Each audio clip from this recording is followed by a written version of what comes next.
नमस्कार दोस्तों, इससे पहले वीडियो में हमने मारवाड़ के राठौड़ वंश और उनके प्रतापी शासकों के बारे में पढ़ा। अब हम इस वीडियो में पढ़ेंगे बीकानेर के राठौड़ वंश और इस वंश के प्रतापी शासक। तो सबसे पहले बीकानेर के राठौड़ वंशों में सबसे पहले नाम आता है राव बीका का, जो कि राव जोधा के पुत्र थे। 1465 से 1504 बीका मारवाड़ के शासक राव जोधा का पुत्र था। अपने पिता के बाद व्यंग किए जाने पर 1465 ईस्वी में वह जांगल प्रदेश में आ गया। किंवदंती है कि करणी माता की कृपा से उसे नवीन राज्य स्थापित करने की सहायता मिली। एक दूसरी मान्यता के अनुसार जांगल प्रदेश को राव बीका व जाट सरदार नरा ने मिलकर के जीता। दोनों के नाम पर इसे बीकानेर कहा गया। भाटी, चौहान, खींचियो,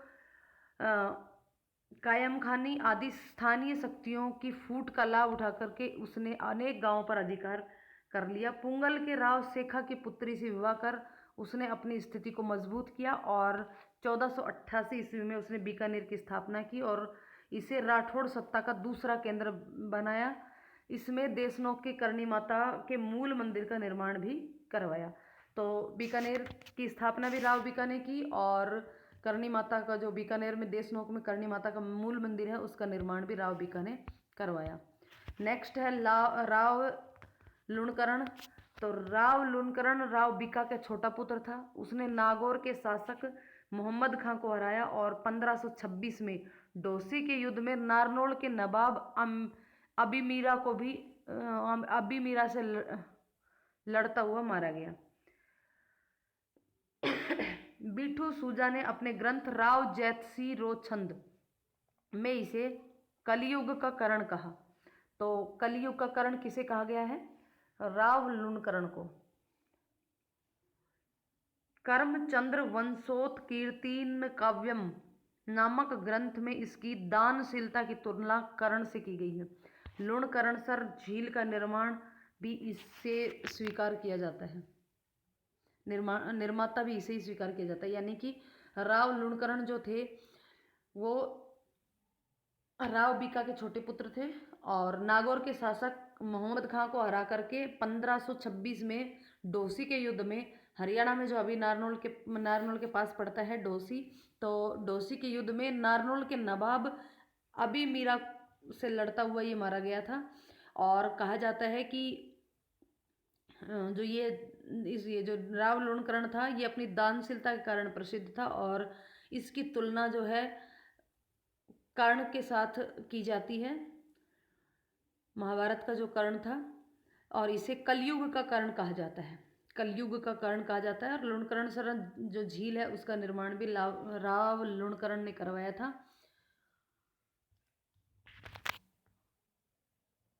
नेक्स्ट आता है राव जैतसी। अच्छा, कलयुग का कर्ण किसमें कहा गया है? तो बिट्ठू सूजा ने द्वारा रचित ग्रंथ है राव जैतसिरो छंद, जिसमें राव लुणकरण को कलयुग का कर्ण कहा गया है। राव जैतसी 1526 से 1541। जैतसी ने 1534 में काबुल के मुगल शासक कामरान, हुमायूं का भाई जो था, को पराजित किया। काबुल के मुगल शासक थे कामरान, उसको पराजित किया और इस युद्ध का वर्णन बिठू सूजा ने अपने ग्रंथ राव जैतसिरो छंद में किया। इसे बीकानेर पर मालदेव के आक्रमण के दौरान अपने मंत्री नागराज को शेरशाह की सहायता प्राप्त करने भेजा, मगर सहायता आने से पूर्व ही 1541 में साहेबा या पाहेबा जोधपुर में युद्ध में राव जैतसी मालदेव की सेना से लड़ता हुआ वीरगति को प्राप्त हुआ। और उसके बाद आता है राव कल्याणमल 1541 से 1574 ईस्वी में। कल्याणमल ने खानवा का युद्ध, जो कि 1527 ईस्वी में हुआ था, 1527 में कल्याणमल ने खानवा के युद्ध में राणा सांगा की ओर से भाग लिया। कल्याणमल ने 1544 ईस्वी में गिरिशमेल के युद्ध में मालवा के विरुद्ध शेरशाह की ओर से भाग लिया।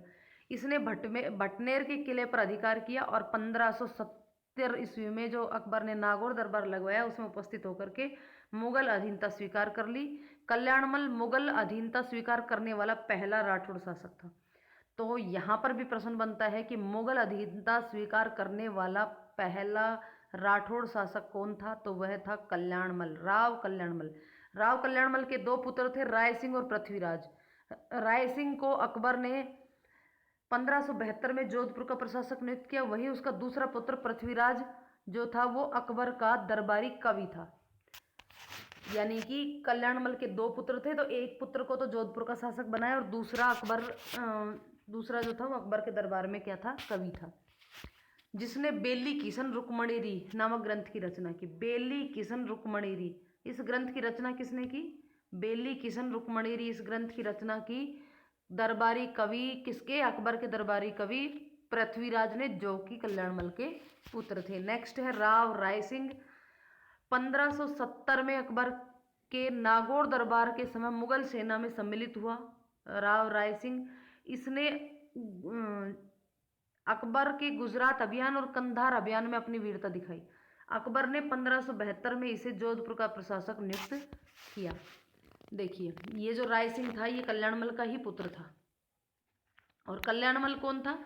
राठौड़ शासक, जिसने सबसे पहले मुगलों की अधीनता स्वीकार की। अकबर ने 1572 में इसे जोधपुर का शासक नियुक्त किया और 1574 में राय सिंह महाराजा धीराज की उपाधि के साथ बीकानेर का शासक बना। महाराजा धीराज की उपाधि किसे दी गई थी?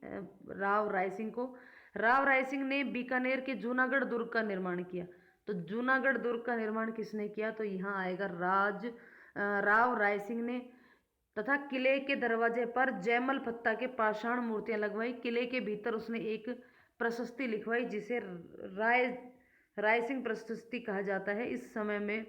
इसके समय में भीषण अकाल पड़ा, जिससे निपटने हेतु उसने बहुत सा धन खर्च कर दिया और मुंशी देवी प्रसाद ने इसे राजपुताने का कर्ण की संज्ञा दी। राजपुताने के कर्ण की संज्ञा दी राय सिंह को। दो प्रकार के प्रश्न यहाँ पे बनते हैं। देखिए, एक तो क्या कि राजपुताने का कर्ण, ये संज्ञा किसको दी गई? तो राजपुताने के कर्ण की संज्ञा तो दी गई राय सिंह को। और कलयुग के कर्ण की संज्ञा किसको दी गई थी? तो वो था लुणकरण सिंह, राव लुणकरण। अब आता है राव कर्ण सिंह। 1631 से 1668 करण सिंह ने मुगल सम्राट शाहजहाँ के दक्षिण अभियानों में महत्वपूर्ण भूमिका निभाई। जाखड़िया गांव के सीमा विवाद को लेकर के इसका नागौर के शासक अमर सिंह से युद्ध हुआ, जो मतीरे की राड़ के नाम से जाना जाता है। देखिए, मतीरे की राड़ किस किस के बीच हुई? अमर सिंह और करण सिंह के बीच। अमर सिंह और करण सिंह के बीच मतीरे की राड़ हुई। मुगल उत्तराधिकारी युद्ध के समय करण सिंह तटस्थ रहा, मगर युद्ध में औरंगजेब का पलड़ा भारी देखकर अपने पुत्र पदम सिंह व केसरी सिंह को औरंगजेब की सहायतार्थ भेजा। औरंगजेब के शासक बनने के उपरांत वह उनकी सेवा में चला गया। चिंतामणि भट्ट के ग्रंथ सुख सप्तशती में करण सिंह को जांगलधर बादशाह कहा गया। करण सिंह ने साहित्य कल्प द्रुमु और उसके दरबारी विद्वान गंगानंद मैथिली ने कर्ण भूषण और काव्य डाकिनी नामक ग्रंथ लिखे। अब आता है शाकंभरी का चौहान वंश और इस वंश के प्रतापी शासक। शाकंभरी का चौहान वंश और इस वंश के प्रतापी शासक। इस चौहान वंश की उत्पत्ति के विषय में बहुत विवाद है। वंशावली और ख्यातों में इनको अग्निवंशीय माना है। डॉक्टर गौरीशंकर हीराचंद ओझा के विचार से ये सूर्यवंशी क्षत्रिय थे। अचलेश्वर मंदिर के लेख में इन्हें चंद्रवंशीय माना है। कई विद्वान इन्हें आर्य मानकर विदेशी मानते हैं। इन सभी मतों का विवेचन करते हुए डॉक्टर दशरथ शर्मा चौहानों की उत्पत्ति ब्राह्मण वंशों से मानते हैं। बिजोलिया शिलालेख के अनुसार सांभर झील का प्रवर्तक वासुदेव चौहानों का आदि पुरुष था। यानी कि शाकंभरी के जो चौहान थे उनका आदि पुरुष कौन था? वासुदेव। तो बिजोलिया शिलालेख के अनुसार सांभर झील का प्रवर्तक भी कौन था? वासुदेव था। तो वासुदेव को माना गया है यहाँ पे शाकंभरी के चौहानों का प्रवर्तक। इसका समय 551 के लगभग माना जाता है। प्रारंभ में चौहान गुज्जर प्रतिहारों के सामंत थे, परंतु गुवक प्रथम ने गुज्जर प्रतिहारों की अधीनता से चौहानों को मुक्त कराया। इसी का वंशज सामंत सांभर का शासक हुआ, जो वत्स्य गोत्री ब्राह्मण वंश में पैदा हुआ था। वाकपति राज चौहानों का शक्तिशाली शासक हुआ, जिसने प्रतिहारों को परास्त करके अपनी शक्ति का परिचय दिया। विग्रहराज द्वितीय चौहानों का एक अन्य शक्तिशाली शासक था। 983 ईस्वी का हर्षनाथ लेख उनकी विजयों का उल्लेख करता है। उसने गुजरात के चालुक्य शासक मूलराज को परास्त किया। विग्रहराज द्वितीय के बाद दुर्लभ राज और गोविंद तृतीय शासक हुए। पृथ्वीराज विजय नामक ग्रंथ में गोविंद तृतीय की उपाधि वैरीघट शत्रु संहारक मिलती है। फरिश्ता के अनुसार गोविंद तृतीय ने गजनी के शासक को मारवाड़ में आगे बढ़ने से रोका था। उसके बाद आता है अजयराज 1105 से 1133। अजयराज जो कि 1105 में शासक बना, इस वंश का एक प्रतापी शासक था। 1113 में इसने अजमेरू यानी कि अजमेर नगर बसाया। चांदी और तांबे के सिक्के चलाए, जो कि अजय प्रिय द्रंब कहलाए। कुछ मुद्राओं पर इनकी रानी सोमलवती का नाम भी अंकित मिलता है। अजयराज शैव मतावलंबी होने के साथ साथ एक धर्म सहिष्णु शासक था। इसने जैन और वैष्णव धर्मावलंबियों को सम्मान की दृष्टि से देखा। उसने नए नगर में जैन धर्मावलंबियों को मंदिर बनाने की अनुमति दी और पार्श्वनाथ के मंदिर के लिए शरण कलश प्रदान किया। उसके बाद आता है अर्णोराज्य 1133 से 1155। अर्णोराज ने तुर्कों और मालवों के शासकों को परास्त किया, मगर गुजरात के शासक कुमारपाल चालुक्य से परास्त हुआ। इसने अजमेर में आना सागर झील एवं पुष्कर में वराह मंदिर का निर्माण करवाया। तो आना सागर झील का निर्माण किसने करवाया था? अर्णोराज ने। और पुष्कर के वराह मंदिर का निर्माण भी अर्णोराज ने करवाया था। अर्णोराज्य सैव्य था, किंतु इसमें अन्य धर्मावलंबियों के प्रति सहिष्णुता की भावना थी। उसने अजमेर में खरत गरच्छ के अनुयायियों के लिए भूमिदान दिया। देवबोध और धर्म घोष इसके समय के प्रकांड विद्वान थे, जिनको इसने सम्मानित किया था। वैसे तो चालुक्यों के हाथों पराजय से इन्हें कुछ मानहानि उठानी पड़ी थी, फिर भी गजनवियों को परास्त कर और मालवा और हरियाणा अभियान का नेतृत्व कर उसने अपने वंश के प्रभुत्व को नहीं मिटने दिया। और अर्णो राज्य के बाद आता है विग्रह राज्य 1158 से लेकर के 1163। तो विग्रह राज ने तोमरों को पराजित करके दिल्ली पर अधिकार किया। यह दिल्ली पर अधिकार करने वाला पहला चौहान शासक था, विग्रह राज चतुर्थ। उसने गजनी के खुसरू शाह को भी परास्त किया। जयनक भट्ट इसे कवि बांधव की उपाधि दी। तो कवि बांधव की उपाधि किसे मिली है? विग्रह राज चतुर्थ को। और ये जो उपाधि थी किसने दी? तो ये जयनक भट्ट ने दी। विग्रह राज ने हरिकेली और उसके दरबारी विद्वान सोमदेव ने ललित विग्रह राज नाटक की रचना की। हरिकेली के रचनाकार कौन थे? विग्रह राज थे। और ललित विग्रह राज नाटक के सोमदेव थे। उसने अजमेर में एक संस्कृत पाठशाला बना करके इसी पर हरिकेली नाटक की पंक्तियां गुदवाई। कुतुबुद्दीन ऐबक ने इसे तुड़वाकर वहां 2.5 दिन का झोपड़ा यानी कि मस्जिद बनवाई। विग्रह राज ने बिसलपुर बसा करके वहां बिसलपुर झील बनवाई।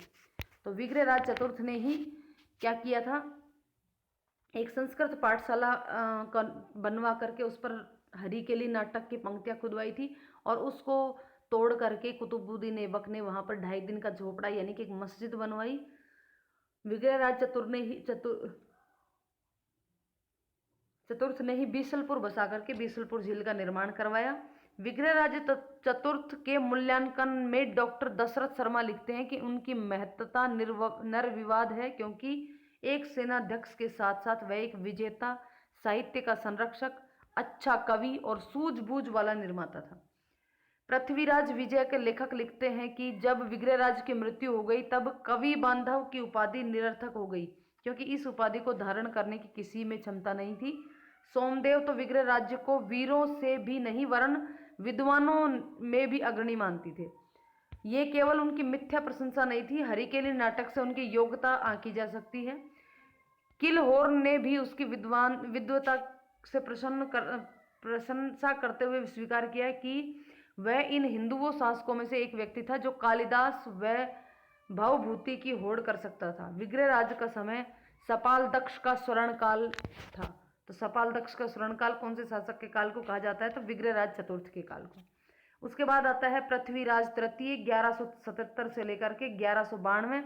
शाकंभरी के चौहान शासकों में सबसे प्रसिद्ध पृथ्वीराज तृतीय 11 वर्ष की आयु में शासक बना और 1182 में उसने सतलज प्रदेश के भंडानकों को परास्त करके इसी वर्ष उसने महोबा के चंदेल शासक को पराजित किया, जिसमें प्रसिद्ध वीर आलाउद्दल लड़ते हुए मारे गए। और पृथ्वीराज ने कन्नौज के घेड़वाल शासक जयचंद को परास्त किया। पृथ्वीराज ने कन्नौज के घेड़वाल शासक जयचंद को परास्त किया और स्वयंवर के समय उनकी बेटी संयोगिता का अपहरण कर उससे विवाह कर लिया। त्राइन के प्रथम युद्ध 1191 में तो गोरी को उसने पराजित किया, मगर 92 में तराइन के दूसरे युद्ध में मोहम्मद गोरी के हाथों पराजित हुआ, जिससे चौहान राज्य का तो पतन हुआ ही, साथ में भारत में तुर्की शासन की भी नींव पड़ी। पृथ्वीराज तृतीय वीर, विद्यानुरागी, गुणीजनों का सम्मान करने वाला था। पृथ्वीराज विजय का रचयिता जयानक, पृथ्वीराज रासो के लेखक चंद्रबरदाई इसके दरबार की शोभा बढ़ाते थे। अब यहाँ पे पृथ्वीराज रासो की तो लगभग सब जानते हैं, चंद्रबरदाई, लेकिन यहाँ पे ध्यान रखना है पृथ्वीराज विजय के लेखक थे जयानक। संयोगिता स्वयंवर कथा। अब संयोगिता स्वयंवर कथा क्या थी? कन्नौज के शासक जयचंद ने राजसूय यज्ञ किया और अपनी पुत्री संयोगिता के विवाह के लिए स्वयंवर का आयोजन भी किया, जिसमें पृथ्वीराज को छोड़कर कई राजा महाराजाओं को आमंत्रित किया गया। इतना ही नहीं, पृथ्वीराज को अपमानित करने के लिए जयचंद ने स्वयंवर स्थल के बाहर द्वारपाल के रूप में पृथ्वीराज की मूर्ति रख दी। संयोगिता और पृथ्वीराज एक दूसरे को मन से चाहते थे, अतः संयोगिता वरमाला लेकर के एक एक राजा महाराजाओं को देखती हुई आगे बढ़ती जा रही थी। पृथ्वीराज को न पाकर वह मन ही मन बहुत दुखी हुई, किंतु जब वह दरवाजे तक पहुंची तो वहां द्वारपाल के रूप में अपने प्रेमी की मूर्ति नजर आई और उसने माला उस मूर्ति के गले में ही डाल दी। उस समय तक पृथ्वीराज भी वहां पहुंच चुका था और उसने संयोगिता को वहां से अपने साथ लेकर के अजमेर की ओर प्रस्थान किया और चौहान सैनिकों ने गढ़वाल को उसका पीछा करने से रोका और अजमेर पहुंचकर पृथ्वीराज ने संयोगिता से विवाह कर लिया। और इस घटना के बाद जयचंद और पृथ्वीराज के बीच शत्रुता बढ़ गई। संयोगिता कथा की ऐतिहासिकता। इस कथा की सत्यता और ऐतिहासिकता के संबंध में इतिहासकार एकमत नहीं है। डॉक्टर गौरी शंकर हीराचंद ओझा ने इसे कपोल कल्पना मानते हुए कहा कि प्रबंध कोश, हमीर महाकाव्य, पृथ्वी राज प्रबंध और प्रबंध चिंतामणि जैसे समकालीन ग्रंथों में इस घटना का कोई भी जिक्र नहीं है। डॉक्टर रोमिला थापर एवं डॉक्टर RS त्रिपाठी ने भी इसे सही नहीं माना है। समकालीन फारसी तवारीखों में इस घटना का वर्णन नहीं मिलता है, किंतु अबुल फलज ने इसका वर्णन अवश्य किया है। डॉक्टर दशरथ शर्मा ने बताया कि हमीर महाकाव्य रंभा मंजरी में ढेर सारी गलतियां हैं तथा इसमें वर्णन न मिलने से सारी घटनाओं को ही काल्पनिक मान लिया जाए, यह उचित नहीं है। उन्होंने घटना की सत्यता को स्वीकार करते हुए बताया कि प्रेम जीवन का एक अंग है और वह सत्य एवं वास्तविक है, अतः यह घटना घटी हो तो कोई आश्चर्य नहीं है। CV वैद्य और डॉक्टर गोपीनाथ शर्मा ने भी इसे स्वीकार किया है। इस प्रकार संयोगिता अपहरण की घटना पर कोई संदेह नहीं रह जाता। सदियों से चली आ रही इस कथा में समय के साथ उतार चढ़ाव या अतिशयोक्तिपूर्ण वर्णनों में आना स्वाभाविक है, किंतु इस घटना की सत्यता पर शंका करना उचित प्रतीत नहीं होता है। इसी के साथ शाकंभरी के चौहान भी यहाँ खत्म होते हैं और नेक्स्ट वीडियो में हम पढ़ेंगे रणथंभौर के चौहान वंश और उनके प्रतापी शासक। उसके अलावा बचते हैं जालौर के चौहान वंश, आमेर के कछुआ वंश और उसके अलावा जैसलमेर के भाटी राजवंश और भरतपुर के जाट और इसके अलावा यहाँ पे बचता है करौली के यादव मराठों में। फिर उसके बाद लास्ट बचता है यहाँ पे मराठों का राजस्थान में प्रवेश और फिर उसके बाद ये सब जोधपुर में उत्तराधिकारी संघर्ष, जयपुर का उत्तराधिकारी संघर्ष, ये सब इसके बाद बचते हैं। ये नेक्स्ट वीडियो में हम कवर करेंगे। तो यहाँ पर हमने ये क्या पढ़ा है आज हमने शाकंभरी के चौहान पढ़े हैं और शाकंभरी के चौहानों के साथ साथ हमने 2 तरीके के चौहानों को पढ़ा है, शाकंभरी के चौहान और बीकानेर के राठौड़। चलिए ठीक है, आज की वीडियो यहीं ख़त्म करते हैं। वीडियो को अंत तक देखने के लिए धन्यवाद। नेक्स्ट वीडियो के लिए कंटिन्यू चैनल पर वॉच करते रहे। रणथंभौर के चौहान और बाकी के राजवंश जो हैं वो आगे अगली वीडियो में मिलेंगे।